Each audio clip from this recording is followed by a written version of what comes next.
Donc, ok. Donc, en fait, je vous dis simplement le plan. D'abord, avant de dire le plan, je vous dis où est-ce qu'on en est, quoi, se rappeler un peu des questions qu'on avait. À mon avis, il y avait deux questions principales qu'on devait garder, enfin, sur lesquelles, en fait, on est, à part toutes les autres questions qu'on a ouvertes partout. Alors, en ce qui concerne la relation du roi avec la guerre, en fait, on va dire, il y a deux problèmes, on va dire simplement principaux. Le premier, en fait, c'est évidemment la contradiction entre la Gemara dans Kiddushin, page 32, qui dit que la guerre, que le roi, en fait, il vient après la guerre, etc. Et après, après, en fait, si tu veux, la conquête du pays et après voilà, après le partage du pays. Et donc, ça c'est ce qu'on a vu dans l'Agma dans Kiddushin. Et l'Agma, on avait vu dans Sanhedrin d'Avkaf qui disait qu'au contraire, le roi, en fait, c'est lui qui participe à la conquête du pays, puisque la mitzvah de mettre un roi, elle était tout au début quand ils sont rentrés en Israël. C'est ce on va dire ce que le Rambam, c'est ce qu'il a pris le Rambam dans la Lacha. Donc, c'était déjà un problème parce que c'était un peu une contradiction. Ensuite, on avait dit, OK, on avait essayé de dire, moi j'avais essayé de dire, en fait, c'était un statut en fait, qui venait simplement de Yeshua, c'était quelque chose d'exceptionnel à l'époque de Yeshua. C'est pour ça qu'en fait, après, pendant 3 siècles, il n'y a pas eu de roi, etc.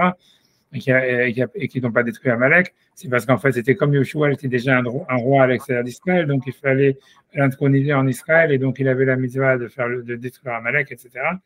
Mais bon, on avait vu que c'était problématique parce que, a priori, si c'était le cas, donc, quand on parle du Mashiach, on ne devrait pas parler d'un roi qui est un Mashiach, parmi les prérogatives du Mashiach, ça serait en fait de faire la guerre. Or, le Rambam, quand il parle du Mashiach, il dit qu'il va être le Chem Milchamot Hashem, il va faire les guerres d'Hachem. Et ça pose un deuxième problème, qui était le problème principal. Un autre problème, c'est que si le Rambam il voulait dire en réalité que le roi il devait faire les guerres, donc il aurait dû dire il doit faire la guerre pour détruire Amalek. Et en fait, c'est de ça ce qu'il avait mentionné au début des lois lois des rois et de la guerre. Donc en fait, c'est un peu bizarre. Pourquoi est-ce que quand il parle en fait des lois qui concernent le Mashiach, enfin le roi à venir, il dit qu'il va faire les Milchamot Hashem, que c'est un langage assez bizarre, tu vois, voilà, assez bizarre. Tu vois, tu vois, assez générique, qui ne reprend pas en fait au niveau de la halakha ce qu'il aurait dû dire, tu vois, ça veut dire qu'il va faire les Milchamot, qu'il va faire la guerre contre Amalek.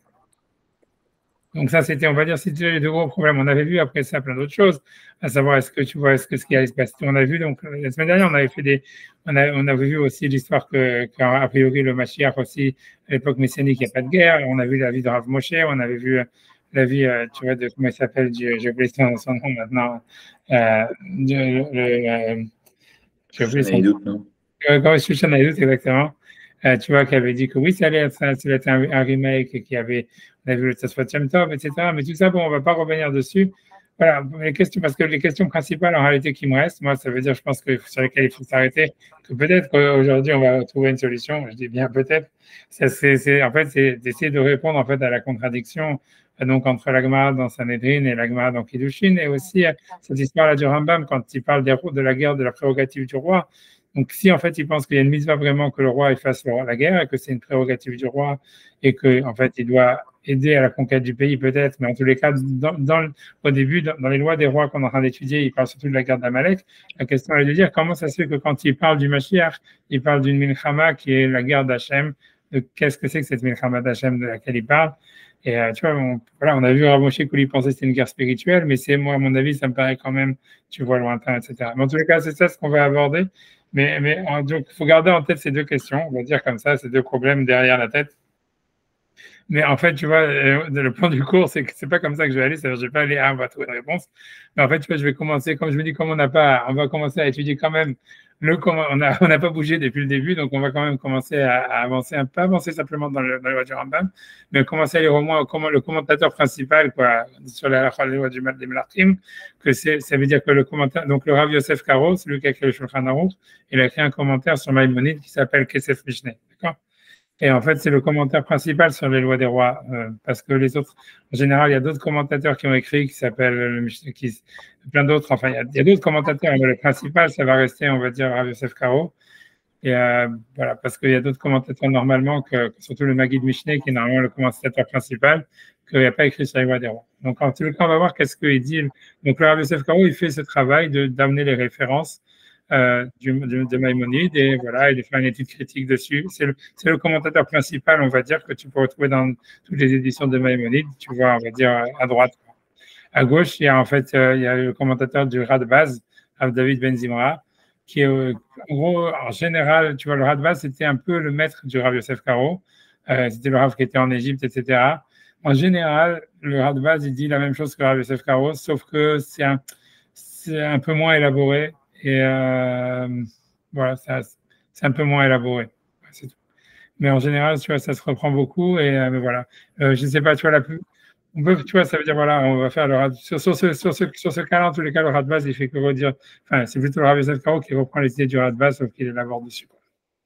Le Radbaz, c'était un Rav en Égypte, avant, à l'époque du Rav Yosef Karo, c'était le Rav du Rav Yosef Karo, on va dire d'une certaine manière. Donc, en tous les cas, je vous ai envoyé le lien. Si vous voulez, je peux le renvoyer le lien avec le texte de Maïmonide. C'est pas rien. Et le Kesef Mishneh, ouais. Je vais l'envoyer. Je peux le renvoyer comme vous voulez. Je peux l'envoyer sur le chat. Je peux faire share screen aussi, si vous voulez. Est-ce que share screen, ça vous intéresse? Avec plaisir pour vous suivre. Ok, d'accord. Ok, alors, share screen, voilà.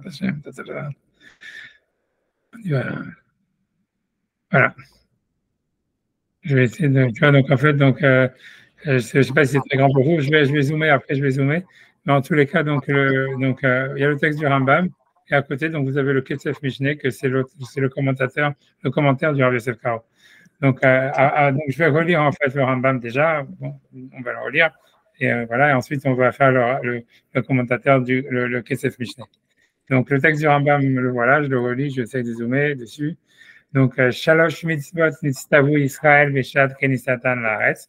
Donc, il y a 3 mitzvot que les Bnei Israël, ils ont reçus, ils ont été ordonnés quand ils sont rentrés en Israël. Les manot lahem meler, ça veut dire comment dire, de poser, je sais pas comment ils ont traduit, de choose, de choisir, ils ont traduit choisir un roi. Et les manot, c'est plutôt, je sais pas, c'est préposer un roi, on va dire. Chez Nehemar, comme le verset dit, Sam tasim alech hameler, tu mettras sur toi un roi. Bon, ensuite, la deuxième mitzvah, c'est la Chizarosh al Amalek, c'est détruire la descendance d'Amalek, chez Nehemar, parce qu'il est dit, Timchet Zeha Amalek, efface le souvenir d'Amalek. Velivnot Bet Abechira, et de construire le Bet Abechira, ça veut dire de construire le Bet Amigdash, chez Nehemar, parce qu'il est dit, les Shirknot Idreshu Vatashama, ça veut dire tu rechercheras sa Shekhina, sa présence divine, et tu iras là-bas. Ok. Donc ça, c'est le Rambam qu'on a déjà vu 10 milliards de fois. On va faire le Kesef Mishneh. Après ça, on devra lire la lacha d'après du Rambam qui va être amené. Mais je me dis, on va directement sur le Kesef Mishneh. Quand on a besoin, en fait, du Rambam, de l'autre Rambam, de la suite du Rambam, on le fera. Donc voilà. Donc le Kesef Mishneh, et voilà. Donc je zoome au maximum. Dessus, j'espère que pour vous, c'est clair. J'espère. Alors, je lis le Kesef Mishneh. Donc, Shalosh mitzvot istavu Israël. Donc, c'est Rav Yosef Karo, 3 mitzvot, les Bnei Israël, ils ont eu comme mitzvah. Donc, il dit Sanhedrin, dans Sanhedrin, Perek Kohen Gadol. Donc, il dit la source de Maïmonide, c'est Sanhedrin, Perek Kohen Gadol. Donc, je ne sais plus quel Perek c'est, je crois que c'est le deuxième. Voilà. Tanya, donc, il a été enseigné dans une Braïta. Rabbi Yossi Omer, Rabbi Yossi dit Shalosh mitzvot nitztavu Israël. Il y a 3 mitzvot que les Israël, les Juifs, ils ont été ordonnés. Bechnisatam laaretz, quand ils sont rentrés en Eretz. La Hamid la Emeler, c'est-à-dire de se nommer un roi. Ou la Chitzarosh al Amalek, et de détruire la descendance d'Amalek. Velivnot lahem bet Abechira, et de se construire pour eux, en fait, le Bet Amigdash. Pour construire le Bet Amigdash. Donc tout ça, en fait, c'est ce que Maïmonide il a dit, on va dire. Mais simplement, le Kesef Mishneh, il ramène toujours la source de Maïmonide, puisque Maïmonide, il n'a pas donné ses sources. Donc le travail du Rav Yosef Karo, qui était avant le travail d'autres commentateurs, c'est en fait de donner les sources de Maïmonide. Et donc la source de Maïmonide, donc c'est cette Gemara-là dans Sanhedrin.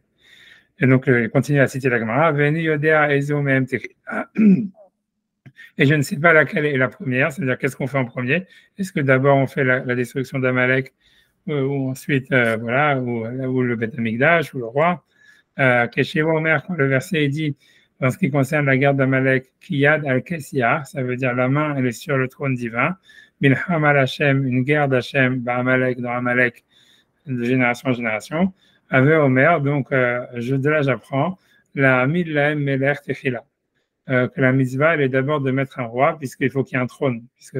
Puisque Kess est marqué la main, elle est sur le trône d'Hachem. Donc le trône, ça serait le trône d'Israël qui représente Hachem. Ben Kissé la Melech, puisqu'il n'y a pas de trône si ce n'est pour le roi, Shneimar, Vayashev Shlomo al Kissé Hachem, puisque quand il y a l'intronisation de Shlomo, il est marqué et Shlomo s'est installé sur le trône d'Hachem. les Melech en tant que roi. Donc, on voit que le roi d'Israël, c'est ce qui s'appelle le trône d'Hachem. Donc, en fait, quand le verset dit au niveau de la guerre d'Amalek, que Hachem, il a juré sur son trône de faire la guerre contre Amalek de génération en génération, ça veut dire, en fait, qu'il faut qu'il y ait déjà un trône. Et donc, la mitzvah de la guerre contre Amalek, elle commence que quand il y a un roi. Donc, le roi est d'abord. Ok, ensuite, Vadaï Neni Yodea, maintenant je ne sais pas, donc ça c'est la suite de la Gemara. Im Livnot Lahem Bet Abechira, est-ce que construire le temple, en fait, ça passe d'abord, à Techila, d'abord, ou la Chitzaro Shel Amalek, ou bien détruire la descendance d'Amalek, qu'est-ce qui passe d'abord? Alors, avec Techila, c'est la Chitzaro Shel Amalek Techila, chez Omer, quand il dit, Vaya baniach lachem mikol oivechem, et cela sera lorsque Hachem il vous aura sauvé de tous vos ennemis, ou vous aurez le calme de tous vos ennemis. Vaya makom hachaifra Hachem, donc là-bas quand on parle de la construction du Beth Amikdash, c'est marqué, et ça sera l'endroit qu'Hachem aura choisi, là-bas tu iras, etc. Donc de là la Gemara elle déduit l'ordre, Ave Omer, de là j'en déduis, la Chitzaro shel Amalek Techila, la destruction d'Amalek passe avant, puisque la construction du temple c'est uniquement quand les ennemis ont disparu. David et Omer, ainsi au niveau au sujet de David, on dit David Beveto, et ce fut quand Hachem il s'est installé, quand le roi David il s'est installé dans sa maison, et donc Hachem il avait laissé la tranquillité autour de lui. Et il est marqué là-bas, et le roi a dit Nathan Navi au prophète Navi, voici que je suis dans une maison en cèdre, etc. Donc voilà, tout ça c'est la Gemara, on l'a déjà fait plusieurs fois, on l'a refait encore une fois, c'est pas grave. Et en tous les cas, le Rav Yosef Karo il va aussi ramener Rashi, on fait Rashi, ou Piresh Rashi, Shalosh mitzvot Shem Teluyot Zubazo, donc 3 mitzvot qui dépendent l'une de l'autre. La Sotan Kessidran, pour les faire dans l'ordre, c'est des Mefarash Vekaman, comme on va expliquer plus loin. Donc, tout ça, c'est Rashi qui explique la Gemara. Bechnisatan Laaretz, quand ils sont entrés en Eretz, des Bekul Ruketiv, dans tous il est marqué Yerusha Vishiva, ça veut dire d'abord hériter et ensuite s'installer. Veyarashta Veyashavta, à chaque fois dans ces 3 mitzvot, il y avait marqué tu hériteras et ensuite tu t'installeras. Veyamarta, et après tu diras Vasima Laimelech, et je mettrai sur moi un roi. Amalek Etiv, dans Amalek aussi il est écrit Vaya Banir Hachem, et c'est là qu'Hachem t'aura laissé de tes ennemis. À ce moment-là, tu feras la guerre contre Amalek. Et en ce qui concerne le temple aussi, il est marqué et vous vous installerez dans la terre. Donc, grosso modo, ce qui veut dire le Rav Yosef Karo en citant Rashi sur la Gemara, c'est que lui, on a l'impression qu'il veut dire que quand le Rambam il a dit quand vous rentrez en Eretz, vous avez la mitzvah, ça ne veut pas dire vraiment quand vous rentrez en Eretz, ça veut dire quand vous serez rentré en Eretz, c'est que vous aurez partagé la terre et que vous aurez fini la conquête de la terre. Tu vois, parce que du fait qu'il cite cette Gemara et qu'il cite l'explication de Rashi, et qu'en fait, c'est-à-dire, ça veut dire, il ne met pas ça comme une question en disant, ah, mais comment le Rambam, il peut dire dès qu'on est rentré en Israël? Donc, lui, et moi, je vous avais dit, en fait, que Rashi disait ça justement à cause de la Gemara dans Kiddushin, et que le Rashi, en fait, si tu veux, il prend parti si tu veux, de tordre un petit peu le cou à la Gemara dans Sanhedrin en disant que ça parle après l'héritage, après le partage, pour que ça ne soit pas en contradictoire avec la Gemara dans Sanhedrin, et que le Rambam, il ne semblait pas faire ça. Lui, le Rav Yosef Karo, lui, il semble dire, tu vois, a priori, en filigrane, sans le dire, qu'il pense que tu vois, il faut intégrer ce que Rashi dit dans ce que dit Maïmonide. Bon, c'est pas évident, c'est pas le point, c'est pas très grave, de toute façon, c'est pas sûr, il le dit pas d'une manière très claire, mais c'est simplement pour vous dire ça, quoi. Ça veut dire, ça a l'air comme ça, mais on s'en fout. Enfin, c'est pas ça le point intéressant. La suite, tu vois, c'est intéressant, c'est la question que le Rav Yosef Karo, il va demander il va demander sur Maïmonide. Donc, le dernier paragraphe là qu'on va lire, c'est une question du Rav Yosef Karo sur Maïmonide. Et en fait, pour ça, je suis obligé de revenir, en fait, avant de la faire, un peu d'aller sur la halakha 2. Donc, je rezoom out et je reviens sur Maïmonide. Et on va lire la deuxième halakha du Maïmonide. Tu vois, puisque la question du Rav Yosef Karo est sur la deuxième halakha. Donc, la voilà. Donc, en fait, Maïmonide, il a continué. Donc, je reprends le texte de Maïmonide. Et donc, là-bas, il dit simplement, on va s'arrêter surtout sur ça, il dit Minou Yamelech, ça veut dire le fait de nommer un roi, Kodem le Milchemet Amalek, c'est en fait, c'est une mitzvah qu'il faut faire avant de faire la guerre contre Amalek. Chez Nehemar, parce que le verset il dit, donc au niveau c'est quand Shmuel il va annoncer à Shaoul il va être roi, il dit Oti Shalach Hashem, moi Hashem il m'a envoyé Limshochacha, ça se dit comme ça.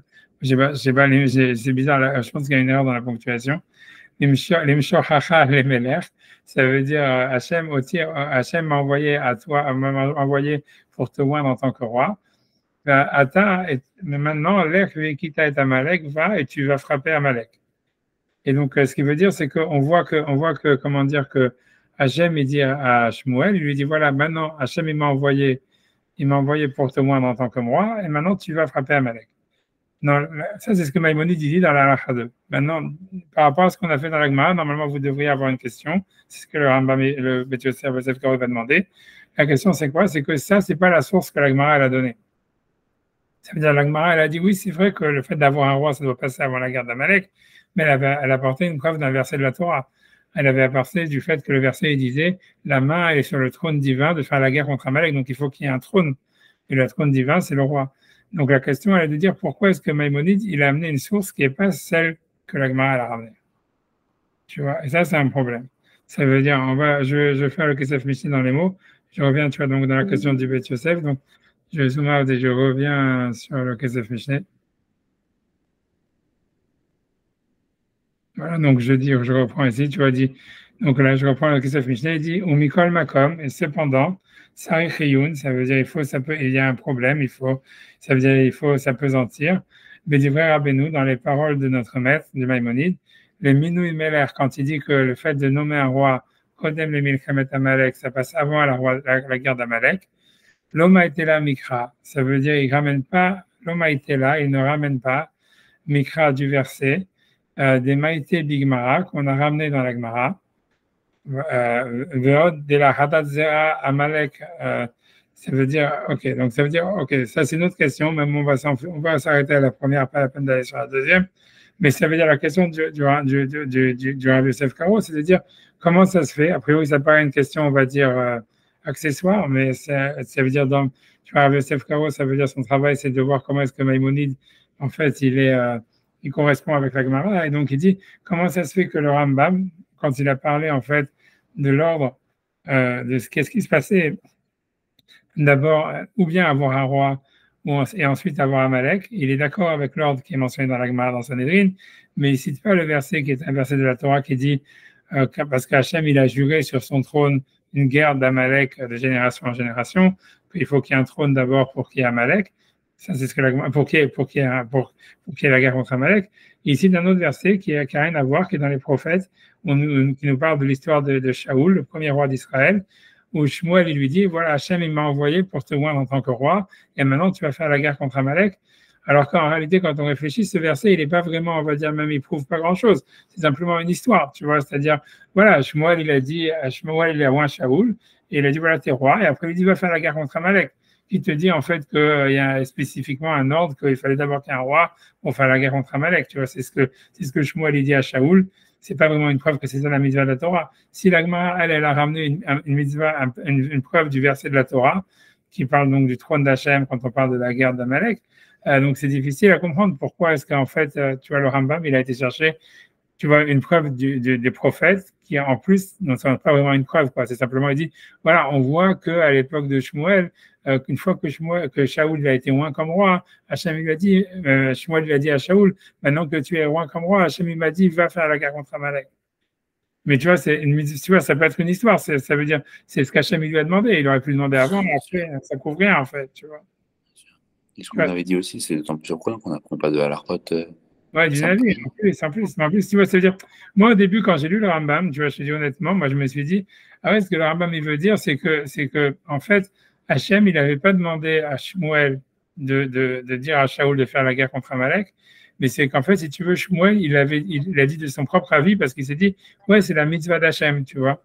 Et je m'étais dit, parce que si tu lis le Rambam, tu vois comment est-ce qu'il cite le verset, on a l'impression que c'est ça ce qu'il veut dire, parce que quand tu relis le verset, tu vois, il dit Minouï Melech, ça veut dire le fait de nommer un roi, Kodem le Milchamet Amalek, ça passe avant le fait de faire la guerre d'Amalek, parce que le verset il dit, c'est Shmuel qui parle à Shaoul, il dit Oti Shalach Hashem limshochacha lemelech. Hachem il m'a envoyé pour te rendre comme roi, donc ça c'est Hachem qui m'a dit de le faire. Et après il lui dit Ata alech ve'ikita et Amalek. Maintenant va et frappe Amalek. Et a priori ça voudrait dire c'est comme si en fait Shmuel n'avait pas reçu une prophétie d'Hachem lui disant de dire à Shaoul va faire la guerre contre Amalek, mais que c'est Shmuel en fait qui le fait de lui-même. Alors, ça serait un peu une preuve de dire que voilà, on voit que Shmuel, il a de son propre chef, il a demandé à Shaoul de faire la guerre contre Amalek, alors qu'Hachem, il ne lui avait pas dit quoi que ce soit. Donc, ça montrerait que c'était une mitzvah de la Torah de le faire, tu vois. Et c'est comme ça que Rashi, puisque tu vois, si tu veux, dans le passouk, tel qu'il le cite, le Rambam, on a l'impression qu'il fait une opposition entre Oti Shalach Hashem, tu vois, à moi, Hashem m'a envoyé Nimshochara le Meler pour te moindre comme roi, et ça, si tu veux, c'est une mitzvah qu'Hachem m'a donnée. Mais par contre, c'est moi qui te le dis, tu vois, c'est pas Hachem qui dit, Hachem, il dit, Shmuel, il dit pas ça au nom d'Hachem, il dit ça en son propre nom, comme si c'était une mitzvah qu'il avait, Stam, qui venait de la Torah, tu vois, un truc comme ça. On a l'impression que c'est ça ce que le Rambam il veut dire quand il cite ce passage de cette manière, et que ça serait ça la preuve, tu vois.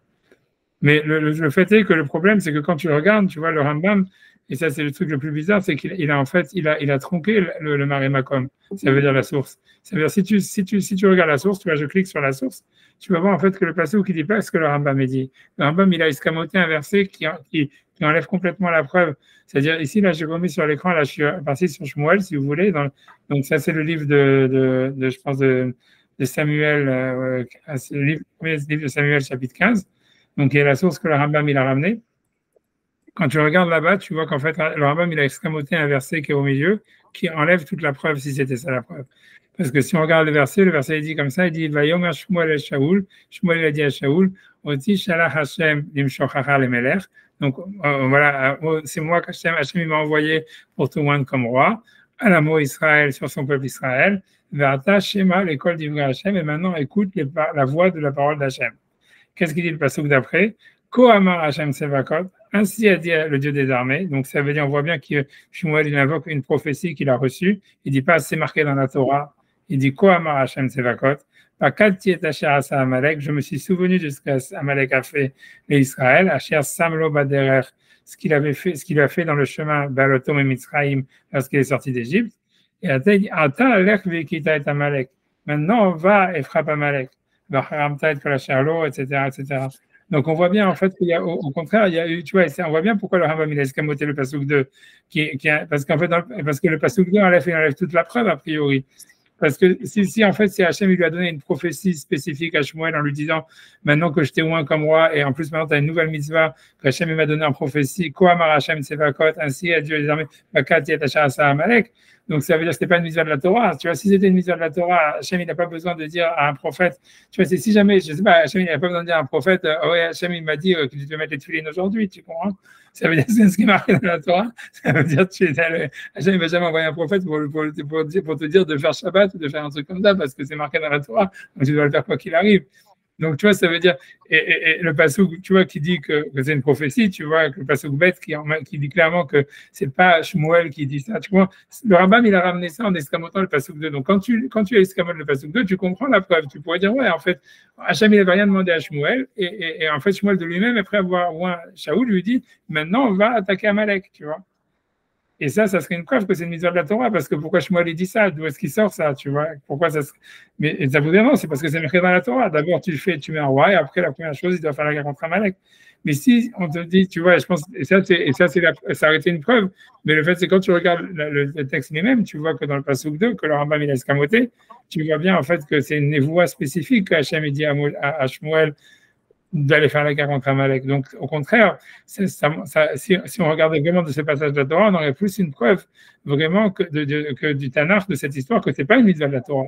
Parce que si c'était une mitzvah de la Torah, il n'y aurait pas eu besoin que Shmuel il ait une prophétie qui lui dit va faire, je me suis souvenu ce qu'Hachem il a fait à Israël, et va faire la guerre contre Amalek, etc. Tu vois.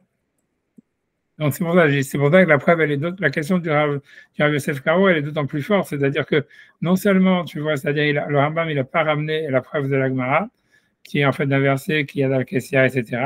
Mais en plus, tu vois, il a ramené une preuve. Bon, alors, tu vois, comme je t'ai dit, peut-être, tu vas vous le dire, on voit dans l'histoire que c'est passé, mais encore une fois, quand tu regardes l'histoire telle qu'elle s'est passée, elle prouve rien, puisque c'est une mitzvah, c'est une névoie, une prophétie spéciale que Hachem il a donnée à Shmuel à ce moment-là de faire la guerre contre Amalek. Donc, tu ne peux pas en déduire qu'il y aurait une mitzvah de la Torah de faire la guerre contre Amalek, tu vois. Donc, la preuve du Rambam, ça renforce la question du Rambam. Si vous voulez, tu vois, même, je peux vous dire, ça veut dire rien que pour Tam, tu vois, ça veut dire, je veux dire, parce que si vous voulez, en fait, ce qui est encore plus étonnant, tu vois, pour te dire l'histoire, c'est que quand tu regardes, tu vois, cette question du Rav Yosef Karo, quand il a demandé cette question, En fait, il y a des mecs qui ont répondu, c'est-à-dire des mecs, des rabbinim, tu vois, comme je vous dis, qui ont répondu. Je ne sais pas qu'est-ce que tu vois, ça veut dire, je pense qu'ici, je ne sais pas si ramène ici, il n'y a pas le rat de base. Mais bon, même, tu vois, tu peux demander, tu peux regarder, par exemple, le Kesef Mishneh. Tu vois que c'est un commentateur qui est venu après le Rav Yosef Karo, tu vois, qui essaye de répondre à la question, etc. Et lui, il va dire, pardon, Ça, excusez-moi, Joseph Caro, question générale. oui, excuse-moi si je voulais dire le Lakha Mishneh. Je vais dire sur ouais, le Lakha Mishneh, par exemple, parce que normalement, ça aurait été mieux de regarder. Le Radbaz, c'est le premier qui a dit la même chose que le Lakha Mishneh. Bon, le Lakha Mishneh, c'est un commentateur un peu, tu vois, pas ça, mais très, très, très important. Mais en fait, tu vois là-bas, lui, donc, il va ramener la question de Rav Yosef Karo et il dit, j'essaie de le ramener et de le retrouver. Je scroll down pour le trouver. 2 secondes. Non, il est en fait le Académie sur la Rabat. Je vois, il dit, regarde, tu vois, donc je sais pas si vous l'avez, je peux voir donc le SF Mishneh, je sais pas si vous voulez savoir qui c'est, ça, je crois que c'est Rav Rosenheim ou un truc comme ça, enfin, c'est un commentateur très, très, très important du Rambam. Voilà, tu vois, mais en tous les cas, voilà, lui, il ramène la question du Rav Yosef Karo et il dit que donc, normalement, vous l'avez dans les éditions du Rambam sur la page et tout ça. Il est en bas, normalement, Minou Yamel. Tu vois, ça veut dire normalement la page de Rambam, elle est faite avec à droite, il y a le Kesef Mishneh, le Rav Yosef Karo. À gauche, comme je dis, il y a le Rav Baz, qui était le Rav du Kesef Mishneh. Et en bas, en dessous, un des commentateurs, c'est le Lechem Mishneh. Je sais pas, pour regarder ce qui c'est, en fait, je sais plus. Il faut regarder si vous voulez Google qui c'était, de quelle époque il est, etc.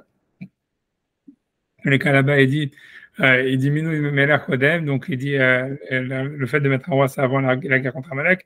Il dit Zotaraya, Shekatav Kan Rabbeinu, donc cette preuve que notre maître a écrit, c'est que le Rambam a écrit, Minou Melech Lemilchamat Amalek, donc qu'il faut mettre un roi avant la guerre d'Amalek. Afalpi Shilo Eviu Bigmara, bien que ce n'est pas la preuve que la Gemara elle a dit, Nire Shepshuta Yoter, il semblerait qu'elle était plus simple. Mashekatu Bigmara, que ce qui a été marqué dans la Gemara, Kiyad Al-Kessia, que la main elle est sur le trône divin, Shen qui c'est la Malchut, qui dirait que le trône c'est que la royauté d'Israël, des autres drachas Be'alma, parce que ça c'est une dracha qui n'est pas prouvée, puis c'est pas le sens littéral du verset, ce qui veut dire. Donc en fait ce que la Gemara a rapporté, ça serait en fait faible en soi aussi parce que c'est pas le sens du verset. Aval Machievi Rabbeinu ou Pashut, par contre ce que le Rambam me dit, ça serait quelque chose de simple. Veulai Matzah Beshumakom, peut-être qu'il a trouvé quelque part. Aflou Shilou Skar Bigmara Didan, bien que en fait c'est pas marqué dans notre Gemara.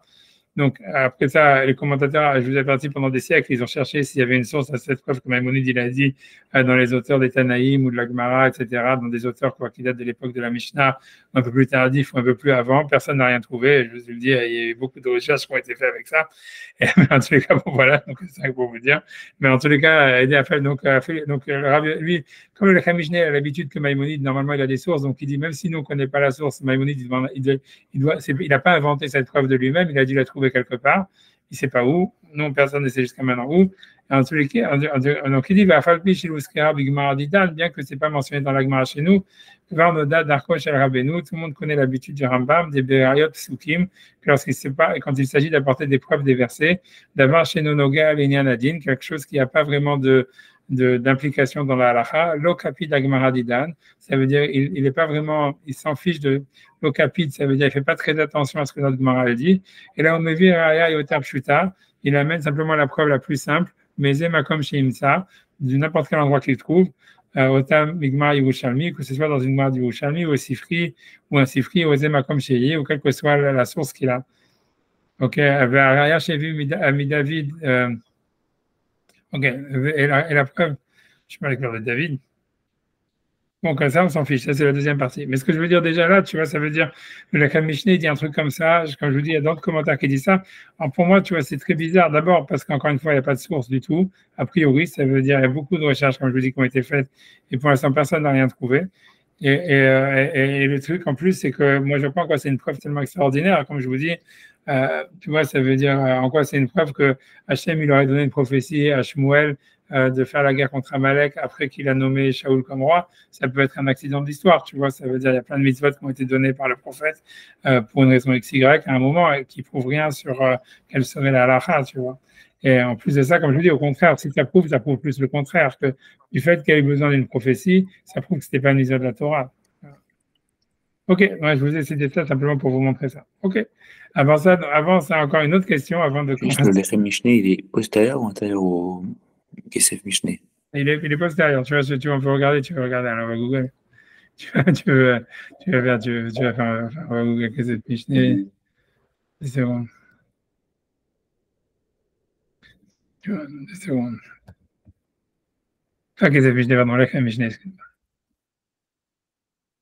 Je sais pas, les coins me bloquer. Tu Google et puis tu trouves.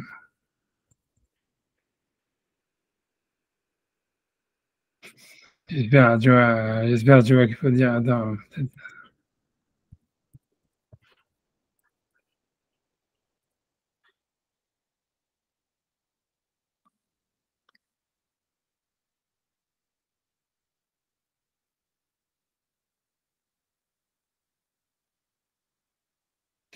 Qu'est-ce que c'est que cette histoire?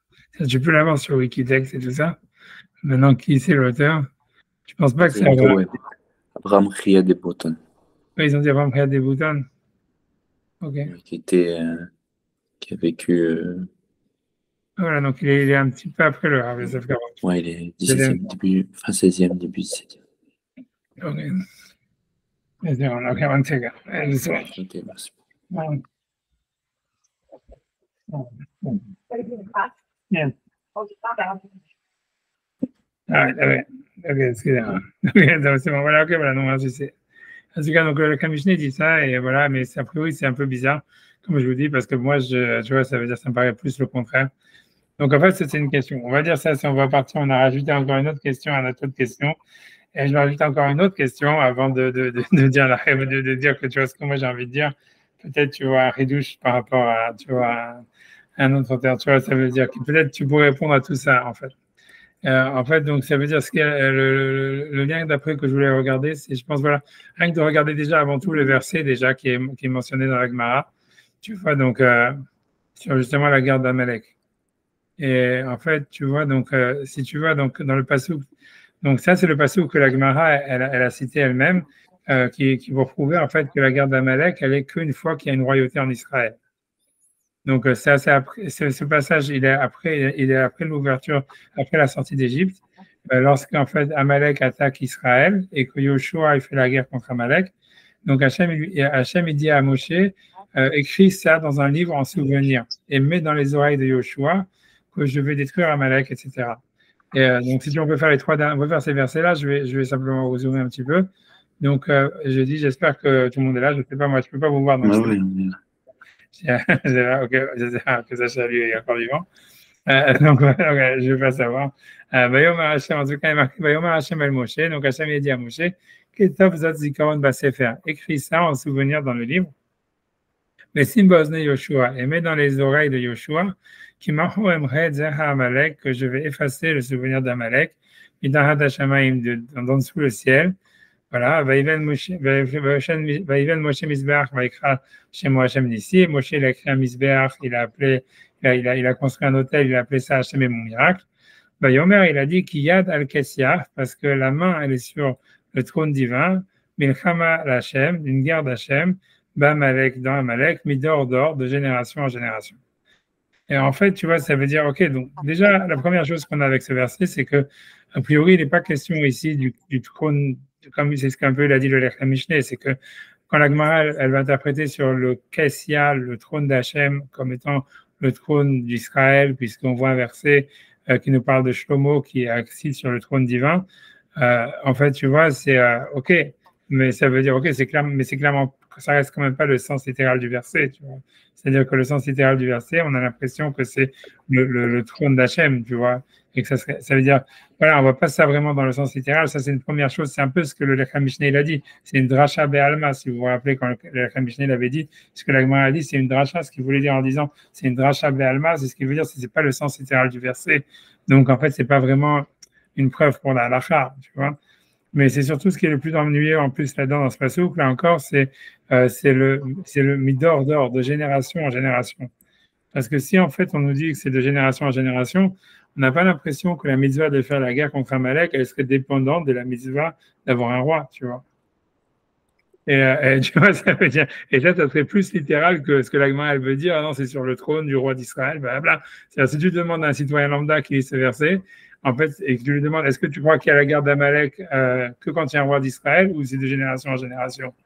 Bah, il va te dire, bah, c'est de génération en génération, puisqu'il est marqué sur le trône d'Hachem, c'est d'Amalek de génération en génération. Le trône d'Hachem, il est éternel, et Amalek, et après, il est marqué clairement de génération en génération. Donc, ça veut dire qu'un peu, si tu veux, la dracha de l'Agmara, elle est faible, elle va même contre le sens littéral du verset, si on veut, tu vois. Tu vois, je dis, oui, on peut faire. Tu vois, on peut regarder Rashi même si vous voulez, mais tu vas voir que Rashi, quand il va expliquer le trône d'Hachem, il ne va pas expliquer, tu vois, ça veut dire le trône du roi David ou le trône du roi Salomon, un truc comme ça. Tu vois. Si tu vois, voilà, je vous lis le Rashi si vous voulez, mais c'est tous les commentateurs. Personne dans le sens littéral ne va expliquer qu'est-ce qu'il y a comme étant. C'est le Malbim non, qui parlait du Midor d'or aussi, non? Ouais, on va voir, on va voir. C'est pas le Malbim, en fait, c'est parce qu'en fait, c'est la Mechilta qui va parler des ordres. On va voir. Je sais pas si on l'avait déjà fait, on n'a pas encore fait, mais tu vois, rien que déjà, je cite ça, tu vas dire qu'il y a dans le Kessia, il dit Yadosh el Kadosh Baruch Hu, ça veut dire la main d'Hachem, elle est Urama, elle est levée, il dit Shava pour jurer, Bekiso sur son trône, et Yot lo Milchama pour avoir une guerre, Eva et la haine, Amalek sur Amalek, Olamit, ça veut dire éternellement, Uma ou Kes. Et c'est quoi Kess? Ça veut dire, puisque qui sait, tu vois, si c'était le trône, il manque un aleph, quoi. Il manque une lettre. Kess, normalement, tu vois, ça ne veut rien dire. Donc, c'est pour ça que Rachid dans le mot ou Kess, le lot est marqué qui sait. Pourquoi c'est pas marqué qui sait? Tu vois, puisque normalement, le trône, c'est qui sait, c'est pas Kess. Là, Hashem nechlak lechetio. Et pourquoi aussi on ne met pas le nom d'Hachem entier? On met le Shem Yudke, pas le Shem avec les quatre, le tétragramme. Pourquoi le nom d'Hachem, il est aussi coupé en deux? Donc il dit Nishba Kadosh Baruch Hu Shen Shemo Shalem. Hachem il a fait un serment comme quoi son nom n'est pas entier, Ven Kiso Shalem et que son trône n'est pas entier. Hachi Emache Shemo Shalem Amalek jusqu'à ce que le nom d'Amalek soit effacé, Kulo d'une manière générale. Emache Shemo et lorsque le nom d'Amalek sera effacé, il y a Hachem Shalem donc le nom d'Hachem sera parfait. Vakise Shalem le trône parfait. Chez Nehemar, tu vois, Oyev Tamur Choravot Lanetzar, ça veut dire je sais pas, les ennemis ont disparu et les destructions sont éternelles. Dis-moi Amalek, bref, tu vois, mais ça veut dire, dans tous les cas, on voit pas que, tu vois, je sais pas, tous les versets de là-bas, mais en tous les cas, on voit pas que ça, dans Rachid, il n'est pas question d'expliquer dans le sens littéral qu'on parle du trône du roi d'Israël, tu vois ce que je veux dire? C'est le trône d'Hachem et c'est pas que Rachid, c'est tout le monde, tu vois. Donc, en fait, l'Agmara, le passouk, tu vois, c'est sûr que Rachid l'Agmara, qui a porté ça comme preuve pour dire la mitzvah de faire la guerre contre Amalek, c'est quand il y a un roi, c'est hyper faible, tu vois. Et à part ça, tu vois, encore une fois, là, je peux vous citer voilà, la Mechilta. Comme toi, tu dis, voilà, c'est ce qu'il disait, tu vois, le Malbim, parce que le Malbim, c'est un commentateur de la Mechilta, mais si tu regardes dans la Mechilta, ici, il y a un des avis qui est donné qui dit Rabbi Eliezer Omer, si tu vois. Tu vois, ça veut dire, si tu veux, regarde, on peut prendre n'importe lequel. Les carnivores midor, d'avoir à midor, ça veut dire l'idée, c'est qu'on ne reçoit pas des convertis d'Amalek. Mais après ça, la dit la guerre d'or. Rabbi Yoshua Omer, Midor, Elo Chaya Olamazé, ça veut dire la guerre, a priori la guerre contre Amalek, elle est dans ce monde-là. Dor, Elo Chaya Olamaba. Puis il y aura la guerre contre Amalek même dans le monde futur. Ça, c'est encore de nouvelles histoires, tu vois. Bon, tu vois, donc ça veut dire, c'est vraiment, je ne sais pas exactement, tu vois, c'est assez étonnant, mais on va dire, ok, j'en sais rien, tu vois, ce qui est marqué en tous les cas. Rabbi Eliezer Amodai Omer, dans tous les cas, Midoro Shel Moshe, Midoro Shel Shmuel. Ça veut dire de la génération de Moshe jusqu'à la génération de Shmuel. Dans tous les cas, on voit bien que la guerre contre Amalek, elle commence, s'il y aurait une mitzvah, et comme c'est le sens littéral, elle est, tu vois, depuis la génération de Moshe, tu vois, jusqu'à la génération de Shmuel. A priori, la génération de Shmuel, Amalek aurait été détruit, il n'y aurait plus la mitzvah, tu vois. Et bon, après, il y a d'autres avis, comme Rabbi Eliezer Omer, Midoro Shel Mashiach, à partir de la génération du Mashiach, Shem Shosha Dorot, tu auras 3 générations de guerre contre Amalek à l'époque messianique. Tu vois, et que là, parce que lui, il dit que la génération du Mashiach, elle va durer 3 générations. Donc voilà, je ne sais pas pour ceux qui sont sionistes, peut-être que ça a déjà commencé, qu'on est à 75 ans, on est à la fin de la 3e génération, j'en sais rien.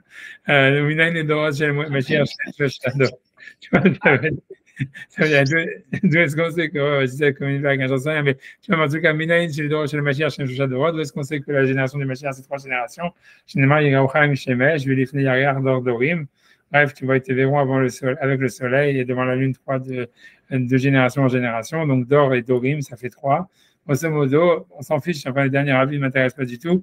Mais ce qui est clairement contre la Gemara, c'est Rabbi Eliezer Amodai qui a dit Midor Shel Moshe ou Midor Shel Shmuel.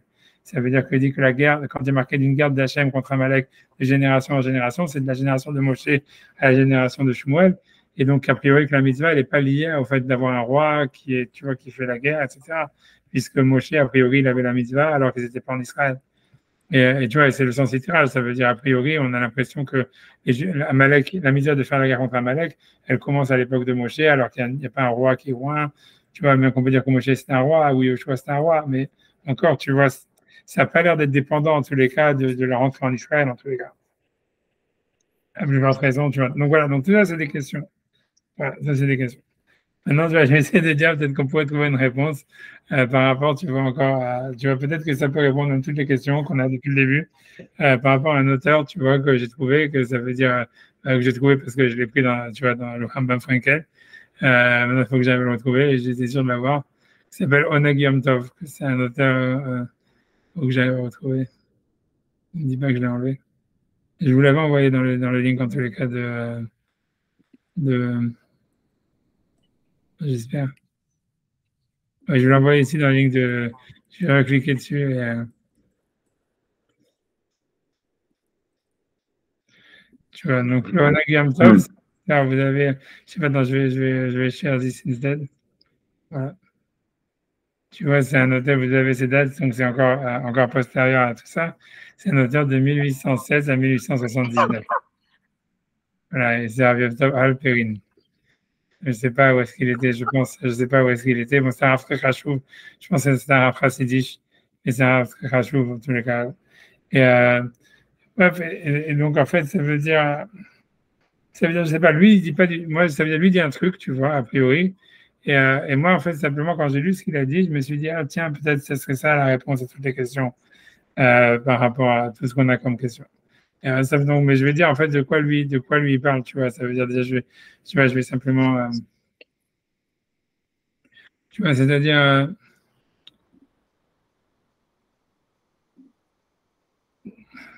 ok, donc, tu vois, ça veut dire, sérieusement,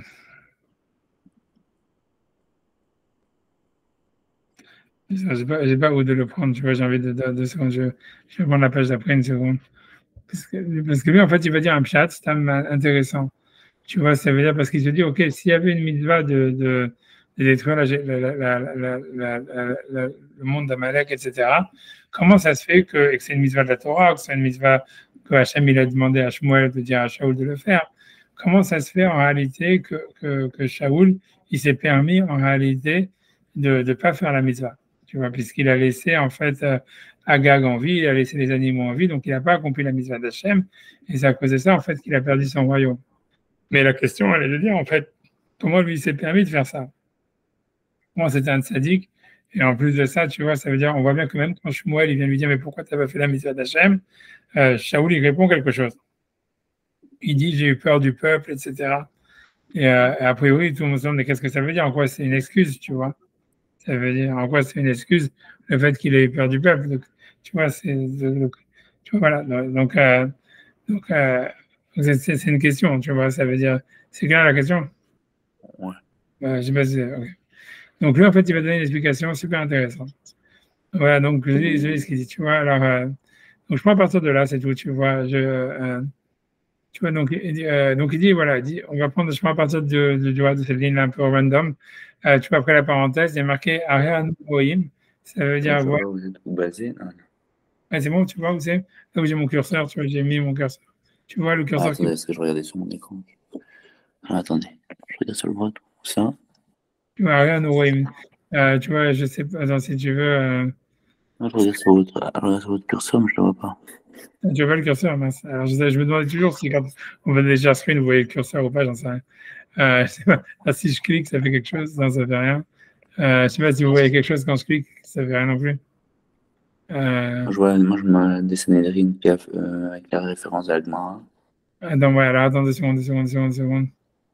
En fait, je vais compter les lignes en haut de la page. Je suis à partir du haut de la page et puis c'est tout, tu vois. Tu vois, en fait, dans la 4e ligne, tu vois, après, il y a une parenthèse, tu vois, avec des crochets, et voilà, je commence à partir de là. Ariano, ok. Ouais, alors, donc, je fais, alors, Ariano Rohim, donc nous voyons, Den Makom, le Mitzvat Mechiat Amalek, qu'il n'y a pas de place pour la mitzvah de détruire Amalek, Kim Keshesh Melech Israël. C'est-à-dire lui, il a cité la Gemara, etc. Et ce qu'il dit le Rambam, il dit on voit en fait que la mitzvah de détruire Amalek, quelle que soit la source, en tous les cas, elle serait que quand il y a un roi en Israël. Ou bien nous baiser, on a expliqué par ça, Mash et Shiv Shaoul, ça veut dire ce que Shaoul a répondu à Shmuel, à Samuel, au prophète, Keshechav Ma'amil Chama, quand il est revenu de la guerre, où Shmuel a Marlo, et Shmuel lui a dit, Madoua Bazita et Devar Hashem. Pourquoi est-ce que tu as profané ou tu as manqué de respect pour la parole d'Hachem? Alma Shechia et Agag, parce qu'il a laissé en vie Agag, mais la Karma Shalal, et il a pris en fait du butin. Le Shiv, il a répondu, Yaret Yet Am, parce que j'ai eu peur du peuple. Vashma Bekola, mais j'ai écouté leur voix. Donc la question est dit en quoi c'est une réponse, tu vois. Là, tout le monde se demande, tu vois, il aurait dû accepter, j'ai fauté ou un truc comme ça. On voit que Shmuel, il dit non, Shaoul, il dit non, il dit pas j'ai fauté ni rien, il dit j'ai écouté le peuple. Mais en quoi c'est une excuse, tu vois, ça veut dire, c'est ce qu'il lui dit d'ailleurs après Shaoul, tu vois, il lui dit en quoi c'est une excuse. Alors, donc il dit, Vashma Bekolam, donc il dit, Veshiv qui arrête Am, Vashma Bekolam. Donc il dit, Venire chez Kavanat Teshuvato Azot, ça veut dire, il semble que l'intention dans sa réponse, d'Amrinan Beyoma, c'est parce qu'on dit dans le traité de Yoma, donc Vayarev Banahal, ça veut dire, ça c'est quand justement, quand Shaoul il va faire la guerre contre Amalek, il a marqué là-bas, Vayarev Banahal, a priori, ça veut dire, il s'est trompé, c'est difficile à traduire, tu vois. Ça veut dire, il a traversé Nahal, ça veut vouloir dire soit une plaine, soit un fleuve. Mais dans tous les cas, Vayarev, ça veut dire, on peut traduire, il s'est battu dans la plaine ou il s'est battu dans le fleuve. Mais la Gemara, elle veut dire en fait que Vayarev Banachal, elle va interpréter ce pasouk qui normalement parle qu'il a commencé à faire la guerre contre Amalek dans le fleuve ou dans la plaine, en expliquant Vayarev, ça veut dire il s'est battu, mais contre Hachem, Banachal, dans le fleuve, dans la plaine. Alors qu'est-ce que ça veut dire? La Gemara, elle explique là-bas dans Yoma, elle dit Al-Iske Nahal, ça veut dire sur les sujets du Nahal. Ça veut dire, l'idée c'est que l'idée c'est que dans la Torah, il y a une mitzvah que si jamais en fait il y a un homme qui est trouvé sur le chemin assassiné, en fait les gens de la ville d'à côté, les rabbanim de la ville d'à côté, ils doivent apporter une génisse et couper la nuque de la génisse. Et ça se fait soit dans une plaine, soit sur un fleuve, ça dépend en fait. Là-bas, je pense que tout le monde explique que Nahal, ça veut dire plaine. Dans une plaine où en fait cette personne qui n'a jamais été labourée et qui ne sera jamais labourée après qu'on aurait cassé la nuque de la génisse là-bas. Et l'idée, et les sages de la ville, ils doivent dire, c'est pas nous qui sommes responsables de cette mort de cette personne. Donc ça voulait dire, donc a priori, ça veut dire qu'on est responsable de la mort d'une personne, grosso modo les rabbanim, mais c'est là qu'il y a une responsabilité quand il y a des morts. Donc l'Agma, elle explique que Shaoul, quand le verset dit Vayarev Banachal, il s'est battu dans la plaine, ça veut dire en fait il s'est battu contre lui-même ou il s'est battu contre Hachem dans la plaine à cause de Iske Nahal en ce qui concerne l'histoire de la génisse de laquelle on casse la nuque. S'il y a un cadavre qui a été trouvé, on ne sait pas qui l'a tué. Il a dit, il a fait un kalvachomer en disant, Ma al-nefashachasi, déjà sur une âme qui a été tuée. Amra Torah, la Torah elle a dit, avec la roufa, tu dois apporter une génisse que tu lui coupes la nuque. Al-Kama Nefashot, moi qui va tuer des milliers de personnes, puisqu'il va détruire tout Amalek, Al-Had Kama Vekama, à plus forte raison que je vais devoir apporter plein de corbanotes pour être pardonné de tout ce que je vais tuer. Il dit, Veim Adam Hata, et si jamais les adultes, on va dire, les êtres humains d'Amalek, ils ont fauté, Veimama Hata, les animaux, qu'est-ce qu'ils ont fait? Pourquoi je vais tuer les animaux d'Amalek? Il dit, Veim Gedolim Hatu, et si jamais les adultes, ils ont fauté, Ktanima Hatu, les enfants, qu'est-ce qu'ils ont fait? Pourquoi je vais tuer les enfants d'Amalek? Donc ça, elle explique que c'est pour ça que Shmuel, finalement, Shaoul, il n'a pas détruit tout Amalek, il a simplement tué les mâles, et voilà, il a laissé en vie les enfants et les animaux, etc. Dans tous les cas, bref, la question est dit encore une fois, comment Shaoul, en fait, il s'est permis, en fait, d'aller contre la mitzvah d'Hachem, et surtout qu'il est étonné quand Shmuel, il vient l'engueuler de dire qu'il n'a pas fait la mitzvah, alors que c'est assez clair qu'il n'a pas fait la mitzvah. Donc lui, il explique, et qu'est-ce qu'il dit? Voilà, en fait, non, j'ai écouté le peuple. En quoi c'est une réponse de dire j'ai écouté le peuple? Donc il dit, ça veut dire, en ayant pensé cela, on va dire, les tzadachem là, parce qu'il avait de la peine, Aïta Atsato, ça veut dire qu'est-ce qu'il a pensé dans sa tête. L'ifrok me'alav koach hamelucha. Ça veut dire encore, ça veut dire l'ifrok, ça veut dire d'enlever de sur lui la force de la royauté. Dans le sens où, ce qu'il voulait dire, c'est je démissionne de mon poste. Ça veut dire, moi, Shaoul, je suis un roi, mais comme j'ai pas envie d'avoir du sang sur les mains, donc je vais tuer des innocents, donc je démissionne. Une fois que je démissionne, en fait, il n'y a plus de mitzvah de détruire Amalek puisqu'il n'y a plus de roi. Et il va expliquer en fait que, donc maintenant il va expliquer, je ne sais pas si vous vous souvenez, mais on avait vu que le Sefer Hamakné, il avait dit, ouais, mais le roi d'Israël, quand il est en Israël, il ne peut plus démissionner. Il avait dit, c'est la différence entre, par exemple, Moshe, qui pouvait servir à table, Yitro, etc., et qui pouvait en fait démissionner de sa royauté. Il dit, un roi en Israël, comme il y a une mitzvah d'avoir un roi en Israël, donc en fait, il dit, normalement, un roi, il ne peut pas démissionner en Israël. Donc, c'est ça. Ouais, j'ai pas compris quand vous êtes passé du fait que tu ne veux pas tuer toutes les femmes et les enfants à y démissionner. Oui, parce qu'il s'est dit comme ça. Il s'est dit, ça veut dire l'idée, c'est qu'il dit, voilà. Parce que la question, elle est de base, comment est-ce que le roi Shaoul, en fait, il va aller contre la mitzvah d'Hachem, tu vois.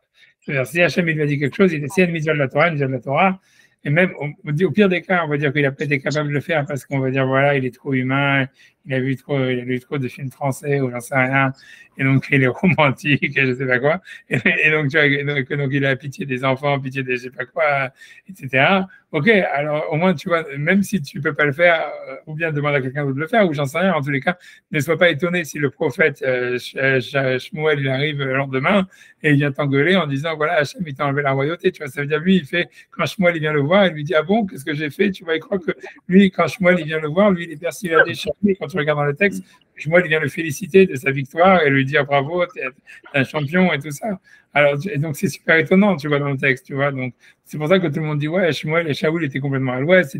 Mais c'est difficile, tu comprends, puisque c'était lui qui avait été choisi comme premier choix d'être roi d'Israël, alors que tu vois, David était vivant, etc. C'est-à-dire qu'a priori, on a l'impression que le premier choix d'Hachem, c'était Shaoul. Donc, ça veut dire, ça ne peut pas être un imbécile à ce point, tu vois ce que je veux dire. Donc, l'idée, donc ça veut dire, voilà, il faut comprendre, tu vois, voilà, qu'est-ce qui s'est passé en fait dans l'histoire. Donc lui, il propose une explication qui est intéressante. Ça veut dire, il veut dire que, en fait, c'est comme ça. Lui, il veut dire, ça veut dire, c'est super, parce qu'on est au milieu du texte, mais je le dis à l'oral, je ça à l'avance. Lui, il veut dire comme ça. Il veut dire, en fait, Shmuel, il s'est dit comme, l'idée, elle est comme ça. Si jamais, en fait, la mitzvah de détruire Amalek, elle est que s'il y a un roi, tu vois. Donc, en fait, il s'est dit, voilà, OK. Bon, après ça, il s'est dit, OK, maintenant, je suis le roi d'Israël, je vais devoir faire une guerre et tuer des innocents. C'est une prérogative. Il s'est senti, tu vois, incapable de le faire. Il s'est senti pas surtout incapable, c'est qu'il s'est dit, OK, même si j'ai la mitzvah et tout ça, je vais devoir être, tu vois, jugé sur ça, tu vois. Ça veut dire, il y a la même chose, si tu veux, on retrouve une idée très similaire dans la Gemara, quand il y a je ne sais plus quel général romain, qui va pour détruire le Beth Amikdash, et il envoie une flèche d'un côté, et ça tombe sur le Beth Amikdash, il envoie de l'autre côté, ça tombe sur le Beth Amikdash, et il se rend compte, tu vois, que Hachem, en fait, il a envoyé pour détruire le Beth Amikdash. Et ce général, je ne sais plus c'est quel, Vespasien, je ne sais pas, c'est pas Vespasien, c'est un autre, j'ai oublié son nom. Il dit quoi? Mais ça veut dire qu'Hachem, il veut vraiment détruire le Beth Amikdash, et après, il va se venger sur moi en disant, ouais, c'est à cause de toi que le Beth Amikdash a été détruit. Et donc, la Gemara dit, il s'est enfui, il s'est converti au judaïsme. Et Rabbi Meir, c'est Néron, non? Pas... Je ne sais pas, je crois que c'est Néron. Il y en a qui c'est Néron Caesar. J'ai oublié le nom de qui c'est. En tout cas, c'est le premier général romain. Vespasien, c'est lui qui s'est converti. C'est pas Vespasien. Ouais, c'est pas Vespasien. C'est lui qui a détruit le temple de monde. Mais ça veut dire, il y a un général, tu vois, la Gemara raconte que, tu vois, il avait bien compris, en fait, que c'était son Dieu, qu'Hachem, il voulait détruire le Beth Amikdash, mais qu'en fait, à la fin, même si Hachem, il t'a demandé de détruire le Beth Amikdash et que tu vois, il avait bien compris que c'était sa mission et qu'Hachem, il faisait tout pour que ça arrive. Il s'est dit, ouais, mais si je vais le faire, après ça, c'est sûr que je vais quand même, tu vois, je vais devoir, Hachem, après ça, il va se venger de moi, tu vois. C'est ce qu'il dit là-bas. Il dit, Hachem, après, il va s'essuyer les mains sur moi, il dit là-bas dans le texte. Et donc, il s'enfuit, tu vois, il démissionne de l'armée et il se convertit. Et après, on dit Rabbi Meir est sorti de lui.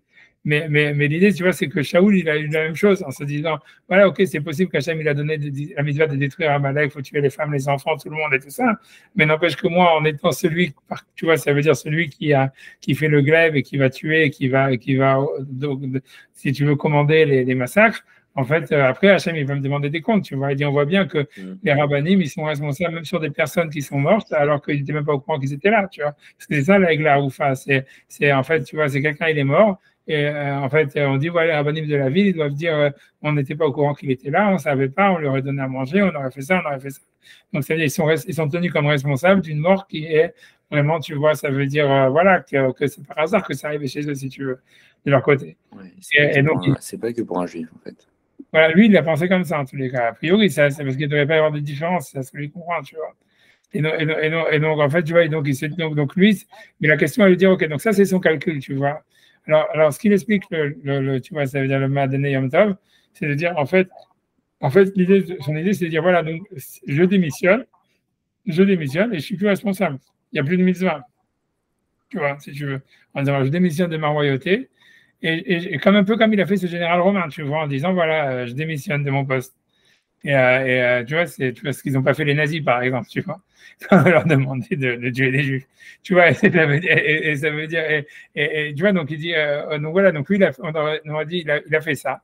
Maintenant, lui, il est en train de se poser, il pose une question, il dit, mais il n'a pas le droit de démissionner, parce que comme il y a une mitzvah d'avoir un roi en Israël, on a vu, c'est pour ça que tu vois, je vous cite, moi, ce qu'on avait fait déjà avant, on a vu que Moshe Rabbeinu, par exemple, il avait démissionné de son poste parce qu'il voulait servir à table son beau-père et tous les sages d'Israël. Donc, bien qu'un roi, par exemple, il ne peut pas annuler son pouvoir, on a vu que Moshe Rabbeinu, bien qu'il avait un statut de roi, il avait pu l'annuler. Et on avait vu dans le Sefer Amikna qui avait expliqué que c'est parce que le roi à l'extérieur d'Israël, il peut démissionner et dire voilà, aujourd'hui, là, je suis pas le roi, tu vois, donc je fais le service, demain, je serai le roi. Mais il avait dit, le Sefer Amikna, comme ici, lui, le cite pas ni rien, mais ça veut dire c'est la même idée, mais c'est qu'en Israël, comme il y a une mitzvah d'avoir un roi, tu peux pas démissionner de ton poste. Parce que tu es obligé, tu vois, les Juifs, ils sont obligés de te nommer comme roi. Donc, même si tu démissionnes, hop, tu es renommé d'office à chaque minute, tu vois, donc tu ne peux pas démissionner. Et c'est pour, tu vois, donc c'est la question, tu vois, c'est ça la question. Donc, ça veut dire le Rav, Yom Tov, il a lui-même une question sur son explication. Et c'est là où il va dire un truc génial, c'est qu'il va dire comme ça, il va dire que l'idée, ça serait que dans la prérogative du roi, c'est que justement, il doit pas avoir peur de personne. Il faut qu'il ait personne au-dessus de la tête. Si quelqu'un, en fait, il se sent redevable envers quelqu'un d'autre, ça veut dire, même si c'est le peuple, de facto, il n'est plus le roi. Tu vois, parce qu'il va expliquer ça, et ça, c'est un truc qu'on voit, tu vois, dans les lois des corbanotes, il y a marqué que, par exemple, il y a marqué le roi, il doit apporter un corban spécifique. Et la Gemara dit, c'est qui le roi qui est un roi, c'est que quelqu'un qui a que Hachem sur lui. Ça veut dire qu'il n'y a pas un autre type duquel il a peur, auquel il est redevable. Tu vois, je sais pas, tu peux penser par exemple au Hashmonaïm, par exemple. C'est-à-dire qu'ils étaient sous la domination d'un autre roi et ils avaient des comptes à rendre à je sais pas qui, aux Grecs ou à celui-là, ou aux Romains ou whatever, tu vois. La Gemara, elle dit ça s'appelle pas un roi, tu vois, d'après la Lara. Et ça veut dire, l'idée, ça serait que, tu vois, ça voudrait dire que l'idée, c'est que ce qui veut dire, lui, c'est que Shaoul, il a dit, à partir du moment où moi, j'avais peur du peuple, donc j'étais plus un roi. Et donc, j'avais plus la misère de détruire Amalek. Et tu ne veux pas me dire, en fait, ah voilà, mais toi, tu as une misère d'être le roi, tu es obligé d'être le roi. Ouais, mais si j'ai peur, j'ai peur. Qu'est-ce que tu veux que je fasse? Et si tu vois, et ça veut dire, et c'était ça son excuse, c'est ça, si tu veux, son argumentation. Son argumentation, elle était basée sur le fait de dire, comme j'ai peur du peuple, donc ça veut dire que je suis plus le roi, donc comme je suis plus le roi, il n'y a plus de misère des deux Amalek. C'est ça l'idée, tu vois. Ça, c'est basé à la base, tu vois, sur l'idée qu'au début, il se sentait coupable de tuer des gens en se disant, voilà, Hachem, il va se venger sur moi, etc. Mais ça aurait engendré chez lui, tu vois, une sorte de manque de confiance en lui-même en disant, pourquoi je vais faire ça, après je vais me faire juger par Hachem, etc. Ça va être compliqué pour moi. Après ça, il s'est dit, en plus, le peuple, il veut pas le faire, c'est pas vraiment le peuple qui décide de le faire, donc c'est vraiment ma responsabilité. Donc, si c'est comme ça, alors moi, maintenant, tu vois, j'ai peur. Alors, comme j'ai peur, je suis plus le roi. Et donc, je suis plus le roi, donc j'ai plus la misère détruire Amalek. Tu vois, c'est comme ça que lui, il va expliquer, tu vois, l'excuse que Shaoul, en fait, il dit à Shmuel, en fait, il dit, voilà, j'ai eu peur, il dit, voilà, j'ai eu peur du peuple. Et tu vois, et la question, c'est de dire, mais en quoi ça peut être une excuse, tu vois? Et la réponse, elle est de dire, ouais, c'est une excuse, parce que comme j'ai eu peur du peuple, donc je suis plus le roi, donc je suis plus le roi, j'ai plus de misère détruire Amalek. Tu vois, c'est ça ce qu'il veut dire. Ouais, ça, c'est un hedouche, tu vois, c'est ça son hedouche. Et vous pouvez me dire, voilà, on peut le finir dans les mots si vous voulez, mais je me dis, mais quel rapport, tu vois, avec tout ce qu'on est en train d'étudier, tu vois. Mais moi, ce que je veux dire, tu vois, ça veut dire que moi, je pense qu'il y a un rapport, ça veut dire que techniquement, avec ça, on pourrait répondre, tu vois, toutes les questions qu'on a. Ça voudrait dire, parce que moi, si tu veux, moi, j'ai envie de prendre, tu vois, son idée et de la retourner et de la faire encore, tu vois, encore plus forte. Ça voudrait dire quoi? Ça veut dire que, tu sais, ce que je veux dire, c'est comme ça. Moi, ce que je veux dire, c'est que, par exemple, tu vois, quand l'Agmara dit qu'il y a une mitzvah de faire la guerre contre Amalek, on va parler pas qui dit, mais d'or, de génération en génération, c'est possible qu'en fait, c'est vrai, la misère de détruire Amalek, elle est de génération en génération, et c'est possible que c'est même pas en fait lié sur le roi, tu vois, comme le passou qui semble dire dans le sens littéral. Mais tout ce que la Gemara elle dit en fait, que voilà, il faut avoir un roi et qu'après il y a le roi et la misère de détruire Amalek, c'est pas un problème, c'est pas, si tu veux, c'est pas une halakha dans la mitzvah de détruire Amalek. C'est une halakha dans le roi, tu vois. Ça veut dire que un roi, il doit montrer son courage en faisant la guerre contre Amalek, tu vois. Parce que s'il a peur, ça veut dire que c'est pas un roi. Et ça veut dire, tu vois, et l'idée, elle serait de là, tu vois, et ça expliquerait pourquoi est-ce que le Rambam, il dit, quand il parle du Mashiach, qu'il doit faire les guerres d'Hachem. Ça veut dire qu'en fait, tu vois, c'est pas, ça veut dire, quand tu vois, parce qu'on avait posé la question, on dit, si jamais, comment ça se fait que quand il parle au début de la Côte des rois, il dit, ah voilà, la misère du roi, c'est de faire la guerre contre Amalek. Et après, on s'est demandé, est-ce que, tu vois, bref, tu vois, ça veut dire, OK, on va dire, si c'est vraiment, on va dire après que c'est comme ça que ça doit se passer, c'est une halakha. Donc, quand il devrait citer, tu vois, en fait, à l'époque messianique, que le roi qui va venir, il doit faire la guerre contre Amalek. Or, le rabbin ne dit pas ça. Il dit le roi, il va faire, il va faire des guerres, puisqu'il dit, oui, il va faire des milchamot Hachem, mais il ne dit pas la guerre contre Amalek. Et c'était bizarre, tu vois. Pourquoi? Tu vois, c'est deux choses d'une. Soit il pense qu'en fait, ce n'est pas une mitzvah pour le roi de faire la guerre, donc en fait, qui lui dit, pourquoi il dit que le Mashiach doit faire la guerre? Tu vois, normalement, comme on avait vu dans Rav Moshe Feinstein qui disait à l'époque du Mashiach, il n'y aura plus de guerre, il n'y aura plus d'armes, il n'y aura plus rien. Donc pourquoi est-ce qu'il dit qu'il y aura la guerre? Ici, il pense qu'en fait, non, c'est parce que la mitzvah de faire la guerre contre Amalek, c'est une mitzvah spécifique qui est sur le roi et qui fait partie de ses prérogatives. Donc il a qu'à dire, il va faire la guerre contre Amalek. C'est une des questions qu'on avait. On avait aussi posé la question, tu vois, de dire, voilà, a priori, tu vois, ça veut dire la mitzvah de faire. La mitzvah de faire la guerre contre Amalek, la Gemara dit clairement, c'est après l'héritage et le partage, c'est pas quand il rentre en Israël. Et toutes ces questions-là, mais en fait, tu peux dire, en fait, ce que ça veut dire, c'est qu'en fait, si tu veux, il y a deux choses à considérer, tu vois. Il y a la mitzvah de faire la guerre contre Amalek, ou la mitzvah de conquérir la terre, qui est une chose, tu vois, ça veut dire que c'est une mitzvah qui n'a rien à voir avec le roi, peut-être, tu vois, qui existerait, tu vois, à part entière. Mais l'idée, c'est de savoir, c'est que maintenant, mais quand il y a un roi, il faut qu'un roi, il puisse faire la guerre, tu vois, il fasse la guerre. Quelle que soit la guerre qu'il a besoin de faire, parce que sinon, ça veut dire qu'il a peur, et s'il a peur, c'est pas un roi. Et ça veut dire que l'idée, c'est que, à part la mitzvah de détruire la guerre, de détruire Amalek, qui serait une mitzvah, il y aurait une mitzvah, qui serait une mitzvah, on va dire, qui a ses propres halachot, etc., etc. Il y aurait une mitzvah que quand tu as un roi, que le roi, il fasse la guerre contre Amalek. Tu vois. Parce que sinon, c'est pas un roi. Et tu vois, et donc c'est ça ce que le Rambam veut. C'est pour ça qu'il va venir chercher ce passouk-là. Voilà, c'est exactement quoi. C'est exactement. C'est que tu vois, c'est que l'idée, c'est que ce qu'on voit de cette histoire, ça veut dire. Parce que pourquoi le Rambam il n'a pas ramené le passouk de la Gemara? Parce qu'en fait, c'est pas le sens littéral du verset. Et au contraire, tu vois, dans le sens littéral du verset, c'est plus de dire que la famille de faire la guerre contre Amalek, elle est de génération en génération, et que donc elle ne dépend pas du roi. Et donc, en fait, tu vois, ça veut dire, la Gemara, a priori, elle est étonnante, mais ça veut dire ce qu'il veut dire, lui. C'est pour ça que le Rambam veut dire, en fait, ce que la Gemara, elle a voulu dire, c'est que quand il y a un roi, il faut qu'il fasse la guerre, tu vois, et c'est pour ça qu'il a cité l'histoire de Shmuel, qu'en fait, c'était pas une question, tu vois, de dire, est-ce que la misère de faire la guerre contre Amalek, elle est vraiment avant le roi ou après le roi, etc. C'est lui ce qui veut dire, c'est que quand la Gemara, dans sa données, elle dit, en fait, peut-être que la misère de la guerre contre Amalek, c'est même s'il n'y a pas de roi, c'est même si tu n'es pas en Israël, comme Moshe, il a fait dans le désert, etc., comme Yoshua, il a fait dans le désert. Mais ça veut dire, l'idée, c'est que quand tu arrives en Israël et que tu vas mettre un roi, ce roi-là, il doit être capable de faire la guerre contre Amalek. Il doit être capable, en tout le cas, de faire une guerre. S'il n'est pas capable, alors ça veut dire qu'il a peur. Et s'il a peur, c'est pas un roi. Et ça veut dire, en fait, l'idée que cette mitzvah que le roi, il aurait de faire la guerre, c'est simplement pour montrer qu'il n'a pas peur. Tu vois, et ça serait, parce qu'en fait, l'idée, en fait, du roi, ça serait, c'est lui qui montre qu'il a peur de personne. Tu vois, et ça, parce que comme il dit, tu vois, comme il dit le Rav Yom Tov, c'est que dès que quelqu'un, il montre qu'il a peur de quelqu'un, donc ça veut dire que c'est déjà plus un roi. Tu vois, tu vois, ça serait ça. Ceux qui disent qu'en fait, le Mashiach n'aura pas la guerre contre Amalek parce que le mec aura déjà été détruit. C'est pas qu'il le fera pas parce qu'il n'aura pas eu à le faire. Hein. Ouais, tu vois, ça, parce que là même, il dit, il va faire les Milchamot Hachem. Tu vois, c'est vrai qu'après, ça commence à marcher avec les psukim qui disent, Loïsa Goyel Gol Cherev, etc., etc. C'est pour ça que les Milchamot Hachem, comme il dit, peut-être que Moshe a raison, peut-être que ce sera des guerres des guerres qui ne sont pas faites avec des armes, tu vois.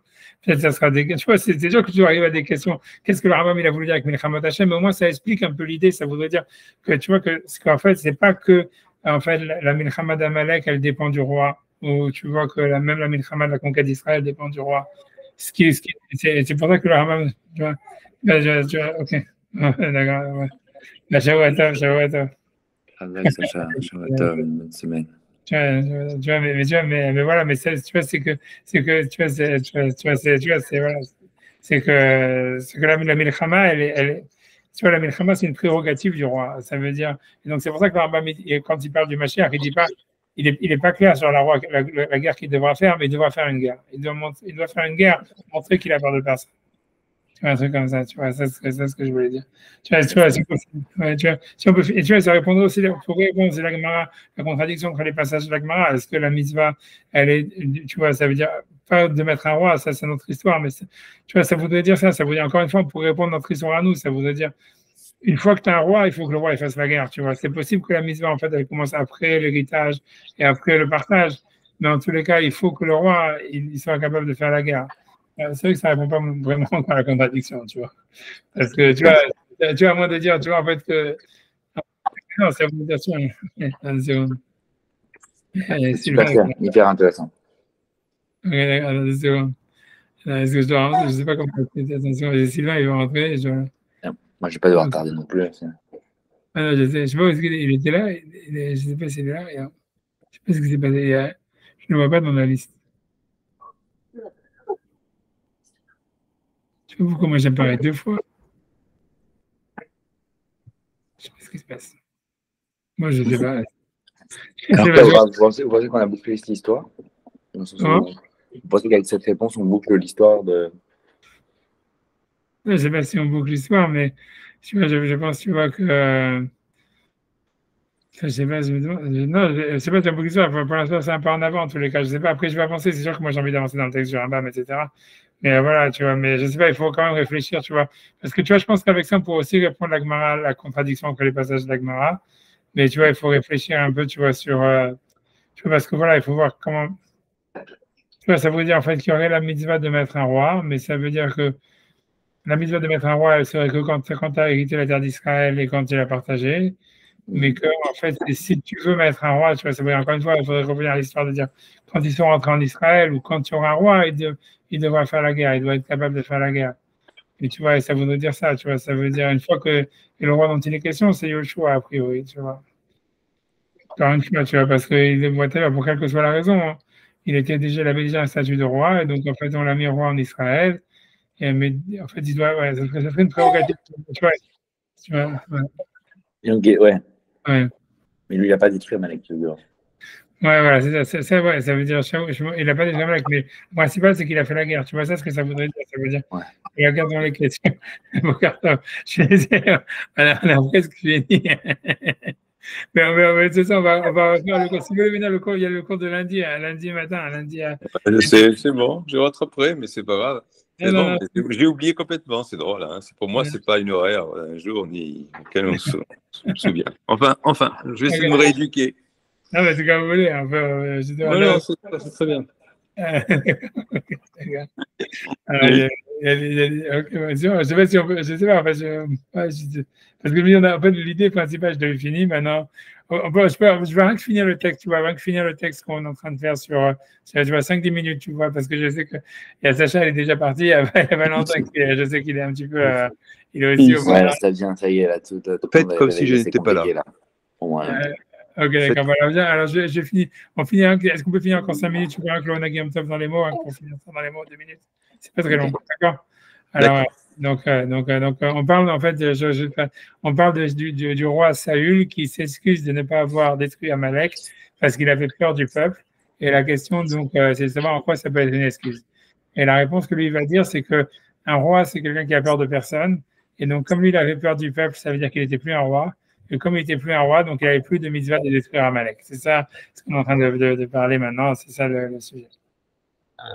Donc voilà.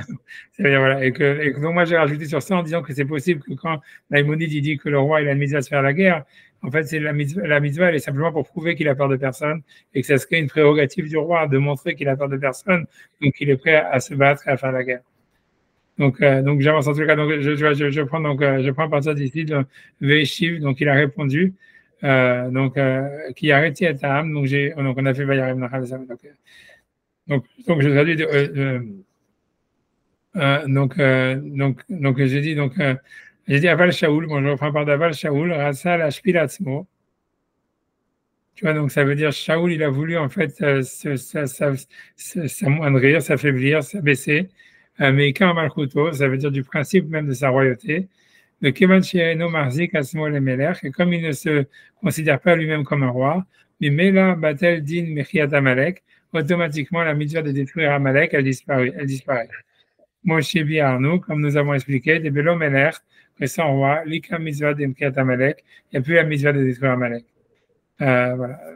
Et il explique, il dit Vene Geder Amelech, la définition même du roi, c'est quoi? Dan Borayot, ça a été enseigné dans Orayot en ce qui concerne le korban que le roi il devait apporter. Parce que le roi, il a un statut spécial quand il fait une faute, il doit amener des korbanes spécifiques. Et la Gemara, elle demande sur telle ou telle personne, est-ce que c'est des rois ou pas? Et finalement, la Gemara, elle dit Eze ou Nassi, c'est quoi celui qui est considéré comme un Nassi qui apporterait le korban du Asher Nassi Echeta? Là-bas, le verset dit c'est Zemeler, c'est le roi. Chez Nehemar, parce que le verset dit Mikol mitzvot Hashem Elokav, qui va transgresser une des mitzvot d'Hachem son Dieu. Et l'Agma déduit de là Shen al-Gabav, qu'il n'y a sur lui que Hachem Elokav, que Hachem son Dieu. Ça veut dire que le roi, il doit avoir peur de personne, et la seule chose duquel il doit avoir peur, c'est d'Hachem. Donc, Aval Imamelech Metiare mi Basar Vadam, mais si jamais un roi il a peur de quelques êtres humains, qu'est-ce que ce soit, c'est-à-dire qu'il aurait des comptes à rendre à l'Amérique, ou j'en sais rien, aux Grecs, aux Romains, ou qui que ce soit, elle va remettre ici Shaoul qui avait peur du peuple, donc il se sentait comme s'il avait des comptes à rendre au peuple. Eno Begeder Melech, il rentre plus dans la définition du roi. Ça veut dire, il apporte une autre preuve à ça, on voit que ça c'est un connu, il y a marqué on dit aussi dans les Yerushalmi, c'est dans le Midrash, chez Kol Yamav, chez Barach David Mipenav Shalom, que toute la période où David il s'était enfui devant Avshalom et qu'il s'était réfugié de l'autre côté du Jourdain, Elouaya Chote, Ayamid Kaber, Bekivsa ou Seira. Ça veut dire que David, à ce moment-là, il n'avait plus de statut de roi. Parce que donc s'il faisait une faute, il apportait un korban, kifsa ou seira, ça veut dire une brebis ou whatever, ou une chèvre, comme un juif normal, idiot, comme un juif normal. Mais l'aube seira, pas un bouc qui met l'air comme un roi qui faute, lui doit porter un bouc. Aya alav mora basar vadam, parce qu'il avait peur d'Avshalom, il avait peur de son armée. Donc, comme il avait peur, il avait perdu automatiquement le statut de roi. Comme le roi David, bien qu'il avait été oint par l'huile d'onction, comme Shaoul, mais bien qu'il avait déjà été roi pendant beaucoup d'années, Nicole Makom, malgré tout, puisqu'il avait peur de quelqu'un, même le roi David, pendant tout ce temps-là, il avait perdu son statut de roi. Bref, il dit Vézé Shamar, et c'est bon, après ça, il explique aussi que David, Vézé Shamar, Abigail, j'ai perdu le truc, ça veut dire que là-bas, c'est Abigail, c'est la femme, c'est quand David, il avait été loin comme roi, mais il était en fuite devant Shaoul. Et donc, à ce moment-là, il voulait se marier avec une femme. Bref, toute une histoire, ça veut dire qu'il y avait Naval, quoi. Bref, l'histoire, c'est qu'il voulait tuer son mari et prendre la femme, quoi. La même chose qu'il a fait un petit peu avec Bathsheba. Mais ça veut dire, la femme de Naval, elle lui a dit, Abigail, elle lui a dit, tu n'as pas le droit de faire ça parce que comme tu as peur de Shaoul, donc en fait, tu n'as pas un statut de roi pour pouvoir tuer les gens qui te désobéissent. Et tu vois, et ça veut dire, c'est la même chose. Donc on voit encore, tu vois, je veux dire, je ne vais pas faire ça dans les mots parce que j'ai perdu la ligne maintenant. Tu vois, ça veut dire, mais ça veut dire, attends, je pense qu'il faut que je remonte un petit peu dans les mots, c'est 10 secondes. 10 secondes. Vas-y, Shamra, voilà, j'ai repris ici, j'ai passé tout en haut de la troisième fois. Vas-y, Shamra, Abigail et David, est-ce qu'Abigail a dit à David, Shem le Naval d'inimita, ça veut dire qu'il ne peut pas tuer son mari Naval, bien qu'il s'était révolté contre lui, Kemoret Bamalchut, comme s'il s'était révolté contre le roi, bien que David avait été roi par Shmuel déjà à l'époque, il venait Shadain lo Yatsat Tiv'o shel David Baolam. Parce qu'à cette époque-là, les gens n'avaient pas, la nature de David n'était pas encore connue, c'est-à-dire les gens n'avaient pas peur de lui. Velonit Kradek Malchoto, et sa royauté n'était pas établie. Shelo Yalav Morad Basar Vadam, au point on peut dire qu'il avait peur de personne, puisqu'en fait il était poursuivi par Shaoul à cette époque. Donc en fait il avait peur de Shaoul, et comme il avait peur de Shaoul, même s'il avait été moins comme roi, il avait peur du statut de roi. Il était Bemgila. Et donc c'est ça ce que Shaoul il a répondu à Shmuel en disant pourquoi j'ai pas détruit Amalek, parce que j'avais peur, donc j'étais pas un roi, et comme je suis pas un roi, j'ai pas de mitzvah de détruire Amalek. Donc qui arrêti à Taham parce que j'ai eu peur du peuple. Vaishma Bekola, mais j'ai écouté leur voix. Et nous, c'est-à-dire qu'il n'a pas tenu la puissance de sa royauté. Chez Loïe Alav, qui n'est pas sur lui, Mourad Bassar-Vadam, la crainte d'un autre homme. Oui, mais là, Enlodin Meler, et donc à ce moment-là, et du même coup, il n'y avait plus le statut de roi. Et Kevan Enlodin Meler, et comme il n'a plus le statut de roi, il y a encore l'Ishmoa Bekolam, donc il pouvait paradoxalement écouter leur voix, l'Ikar Hashalal, et prendre le butin, qui ne la mitzvah de Mechiyat Amalek, puisque la mitzvah de détruire Amalek avait disparu à ce moment-là, mais Hamat Shibitel Kwamalkoto, parce qu'il avait annulé lui-même la force de sa royauté, Shua Mevi les mitzvah de Mechiyat Amalek, ce qui amène la mitzvah de détruire Amalek. Bon, et après ça, donc il explique que l'erreur, elle était qu'il n'aurait pas dû faire, il n'aurait pas justement dû tomber dans ses magouilles. Ça veut dire grosso modo, ce qu'il lui dit, c'est que la faute de Shmuel, ce qu'il lui dit, c'est qu'il n'aurait pas dû chercher des manières d'annuler la mitzvah, ça veut dire en perdant la royauté. Tu vois, il aurait dû au contraire se renforcer contre le peuple et assumer le fait qu'il était roi pour détruire Amalek. C'est pour ça après qu'il va être puni, etc. Mais enfin voilà, donc j'ai fini le texte qu'on voulait faire. Mais tu vois, donc en fait, je vais résumer quand même pour dire ce qu'on a dit aujourd'hui. Donc en fait, on a expliqué, donc on est parti sur plusieurs questions. On a parlé de la question du Rav Yosef Karo sur le texte de Maïmonide. C'est-à-dire que quand Maïmonide, en fait, il parle de l'ordre, ça veut dire, est-ce que, donc la Gemara se pose une question, pour reprendre l'histoire, elle pose une question, est-ce que la mitzvah de détruire Amalek, elle vient avant le fait de nommer un roi ou le contraire? Et la Gemara, en fait, elle cite une source pour dire non, la mitzvah, elle est d'abord de nommer un roi et ensuite de détruire Amalek, puisqu'il est marqué, Dieu a juré sur son trône à la destruction d'Amalek de génération en génération. Et la Gemara, elle déduit que le trône d'Hachem, c'est le trône d'Israël. Parce qu'il y a un verset qui dit, et Shlomo s'est assis sur le trône d'Hachem. Donc, bref, ok, ça c'est la source que la Gemara donne, mais Maïmonide, quand il ramène cette halakha, dans la deuxième halakha, il donne une autre source. Il dit, en fait, parce qu'on voit que quand Shmuel lui a demandé à Shaoul d'être roi, il lui a dit, va te battre contre Amalek. Alors, c'est bizarre. Donc, le Rabbi Yosef Karo, il demande comment ça se fait que Maïmonide, il n'a pas ramené la preuve de la Gemara. Ensuite, tu vois, on a nous-mêmes regardé qu'en fait, a priori, cette source, elle était discutable, celle que Maïmonide y ramenait, puisque, en fait, c'est Hachem qui avait donné une prophétie spécifique à Shmuel, à Shmuel, en lui disant, va dire à Shaoul de te battre contre Amalek. Donc, on voit que ce n'était pas une mitzvah de la Torah, c'est une mitzvah que Hachem, il avait donnée à ce moment-là à Shmuel de dire à Shaoul. Donc, en fait, ce n'était pas quelque chose qui venait de la Torah. Donc, en fait, il n'y a pas de preuve pour Maïmonide. Il est bizarre qu'il amène de ça une preuve, ok, pour apporter une preuve, donc en fait, que de là, qui doit, ça veut dire, et d'apporter de là une preuve comme quoi la destruction d'Amalek, elle passe après la royauté. Donc en fait, bon, donc ça, c'était les questions qu'on a posées. On a posé d'autres questions encore, mais la réponse, elle était de dire, en fait, qu'a priori, pour répondre à ça, c'est qu'en fait, il y aurait une mitzvah de détruire Amalek qui ne serait pas dépendante de la royauté. Et cette mitzvah, elle existe peut-être même avant d'avoir un roi, comme Moshe il s'est battu contre Amalek avec Yoshua avant d'entrer en Israël. Mais à part ça, le roi, pour montrer qu'il a peur de personne, il devrait s'engager dans des guerres. Et il doit montrer en fait qu'il n'a pas peur de faire la guerre. Parce qu'un roi, a priori, qui a peur de quelqu'un, c'est déjà plus un roi.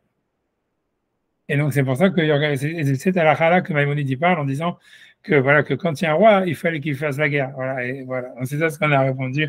Voilà, mais lundi, je reprendrai tout. On va reprendre depuis le début. Voilà, vous êtes arrivé pour la conclusion. Et vous êtes en mute, vous n'avez pas le micro est enlevé. C'est pas grave. J'écoute ce que vous dites. C'est ok, il faut que je me réhabitue à cet horaire. C'est le moment où je suis le plus disponible. Ah bon? Ok, d'accord. Ok, mais votre chaîne. J'avais envoyé le lien. J'avais oublié de vous envoyer le lien. Là, je vous envoie le lien sur les deux. C'est comme ça que quand je l'ai vu, je me suis rappelé aussitôt. Et le surtout que le matin, on est le plus frais. On est le plus frais pour pouvoir suivre. C'est le meilleur moment, en fait, ce moment-là. Ah non, je sais. Voilà, bon. Allez, Kolto, merci beaucoup. Je m'excuse. Et Hanouka Sameach. Et on vous écouter. À lundi. Bye.